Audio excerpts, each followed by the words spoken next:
yan? Amoy ano yan? Amoy bagong masahe. Okay, bagong masahe! Kuya, ba't ba may doon? Amoy na amoy. Next ako ah. Anong next ka? Baka sit up yan, love! Oh! Ano to? Bye. Bye. Yan. Ano ba yan? Bakit ba? Sabi mo mo. Nagbibenta ng ano? Ano ba yan? Parang bata mo. Ano yan? Ito boy. Binili ko dito. Ha? Ano Kasi yan? nang pagkaalaman ko ito. Pumapondo pa sa akin. Ha?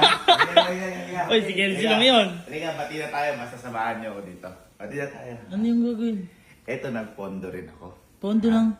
Kasi, si Allen, sinundo mo yung si Angge. Ha?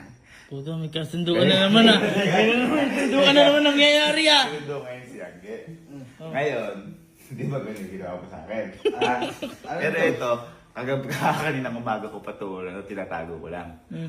Ngayon, buhay muna natin para malaman nyo kung ano yung gagawin ko. Okay? Ayaw tumulong. Pag ako gumanti sa Hindi, ako. Tutulungan kita, tutulungan kita. Oo, gusto na pera sa akin. Kaya, buhay natin.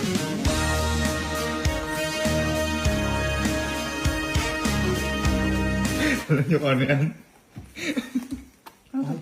Ay, pangmasahe. Ay, oo nga gago. Yan. Pangmasahe. Pangmasahe yan. Gago ka Ngayon, talaga. sabi ko nga sa inyo, wala namang masama magpamasahe. Oo, ba oo naman. Pero, kung natatandaan nyo, di ba si Allen may history?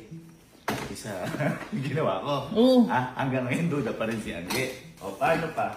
Kapag may nakita ka dito sa kwarto niya. Gago ka kuya. Gago ka. Amoy, ikaw, kayo, nilagyan niyo ko ng upuan. Hindi ako yun!